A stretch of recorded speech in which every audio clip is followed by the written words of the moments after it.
Good day everyone. I'm here to discuss about the positions and formats of a company's financial statement and the statement of financial position.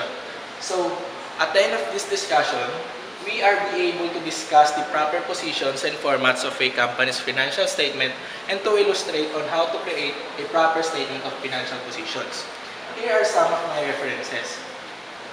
So, we all know that financial statement conveys a written financial activities and the condition of an entity.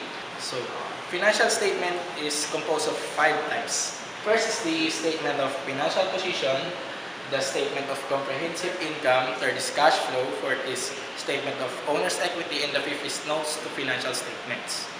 As we go deeper to my topic, I'll be discussing the positions and formats of a company's financial statement. So the first is statement of financial position. It is formerly known as the balance sheet, and it is a financial statement that records the assets, liabilities, and equity of a company. So in other words, it is the list of resources, obligations, and the ownership details of an entity. So here you see is an example of a statement of financial position. It's composed of current assets, non-current assets, liabilities, non-current liabilities, stockholders' equity, and the total liabilities and stockholders' equity. The second is the statement of comprehensive income, which is known as the income statement. It provides a holistic view of a company's income not fully captured on the income statement. So it is known also as if you look at the comprehensive income, you will know if the company is a net profit, is a net gain, or a net loss. As an example of a comprehensive income, so as you can see, this is the sales, cost of sales, the merchandise inventory, and the gross profit or gross loss, and the total operating expense. And in the bottom line, you see the net profit that conveys if the company is a net gain or net loss. And for the number 3, the statement of cash flow is that it indicates the inflow and outflow of the money in a entity. So it also conveys how much cash of the company started the period and how the company received its cash, and at the ending of the cash balance available for future investment or distribution to the owners. So as you can see, these are the 3 major classifications of the cash flow. First is the operating activities, investing activities, and the financing activities. So operating activities is composed of generating activities of a business entities that they include the cash effects transactions in which net profit or net loss is determined whether the company's operating activities is good or not doing well. And the second is investing activities. So typically activities involving the acquisition of sales of fixed asset that includes the building, plant, and the equipment. So but it also include the stocks and other investments into held for resale as a primarily business entity. So in other words, investing activities is composed of fixed asset that a company operates in its plant, building, and equipment. So the third is financing activities. So activities which change the size of the compositions of owners' capital changes in debt. So in the word financing activities, these are the managing of the receivables and the payables. So in the cash flow, as you can see, it indicates the net increase in cash and the cash beginning of the year. So financing proceeds to the loans principals. Here are the examples of the cash flow. Number 4, the statement of changes in owner's equity is shows the owner's capital at the start of the period. Also details the change in ownership equity over an accounting period by representing the movement in reserves comprising the shareholders' equity. So the statement of changes in owner's equity is responsible in watching the changes if the capital is increasing or decreasing. So here are the movement affecting the equity of the statement of owner's equity. So the first is net profit or net loss during the accounting period attributed to the shareholders. Second is increase or decrease in the share capital reserves. And the third is dividend payments to shareholders. Fourth is gains and losses recognized directly in equity. And the fourth is effect of changes in accounting policies. And the fifth is effect of correction of prior period. And as I show you the example of the statement of changes in owner's equity, here are some examples of statement of changes in shareholders' equity. First is the authorized capital, and so on and so forth. And at the bottom line, you see the total or the increase, decrease in the share capital of the owner. And the last is the notes to financial statement is required, but it has to be part of the annexes.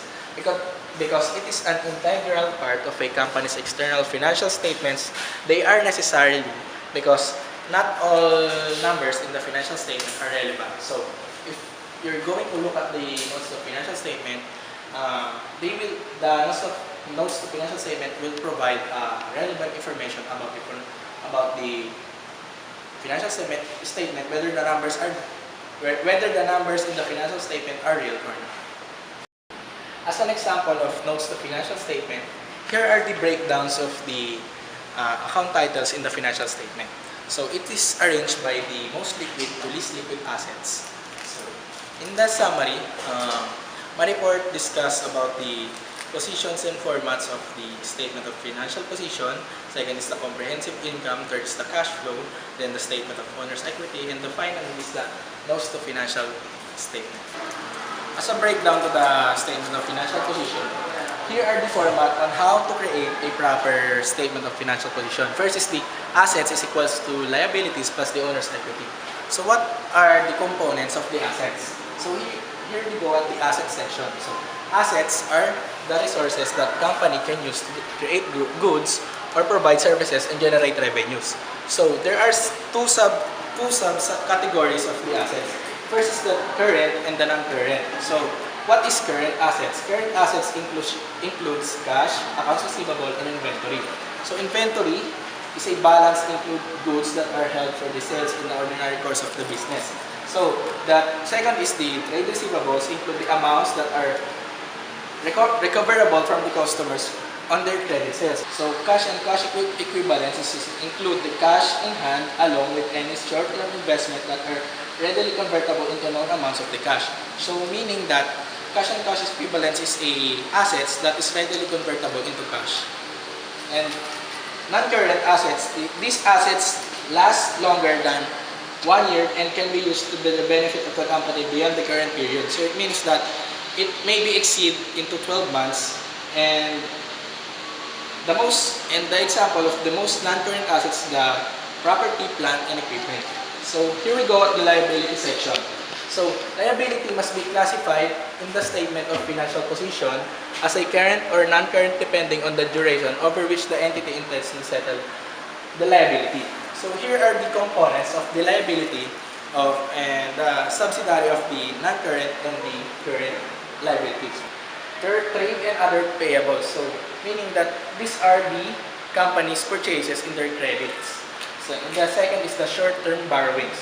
Typically include bank overdrafts and short-term bank loans with our payment scheduled less than 12 months. Here are the examples of a current liabilities that can be easily paid within 12 months. Here are the long-term borrowings, companies of loans which are tend to repay over a period that exceeds 1 year. So here we go at the final section of the statement of financial position, the equity. Equity is what the business owns to its owners. So it therefore represents the residual interest in the business that belongs to the owners. So here are the breakdown of the equity. Share capital represents the amount invested by the owners to the entity, and the returned earnings comprises the total net profit or loss of an entity equal to the sum of the liabilities and the equity.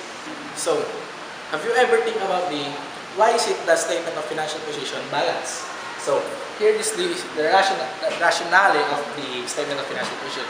Why the balance sheet always balanced? So the balance sheet is structured in a manner that the total assets of an entity is equals to the sum of the liabilities and equity. This may need to be wondered as to why the balance sheet must always balance, because you put assets and you will use the assets to gain money. So in order for you to gain money, you'll put in the liabilities and the equity. So that's why it is balanced. So here's my example of a statement of financial position.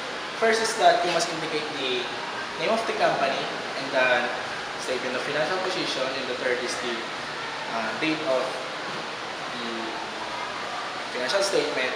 Then as you go to the financial position, first the current assets and the years, and these are the under current assets. So cash, merchandise, total current assets, and the fixed assets, and the transport, equipment, etc. for equipment, furniture, kitchen, bottles. So here is the total of the assets. So as we go to the liability section, here the accounts payable, VAT payable, VAT payable, income tax payable, and the total of the liabilities. And the third is the stockholders' equity, because authorized capital stock, how much the stock, the company, and the subscribed capital stock, add additional subscription, retained balance earnings, add net profit, and the year, appropriate retained earnings, so on and so forth, and the total of the stockholders' equity. So, and after you get the total of the stockholders' equity, you'll be get the total of the liabilities and the stockholders' equity. As you can see, the total of the 2016 is the 5,538,378. So you'll see that in the 2016 of the assets, it's just the same in the total liabilities and the owner's equity. So in the summary, the statement of financial position helps user of financial statement to assess the financial health of an entity, whether the company is good or not doing well. That comes from it.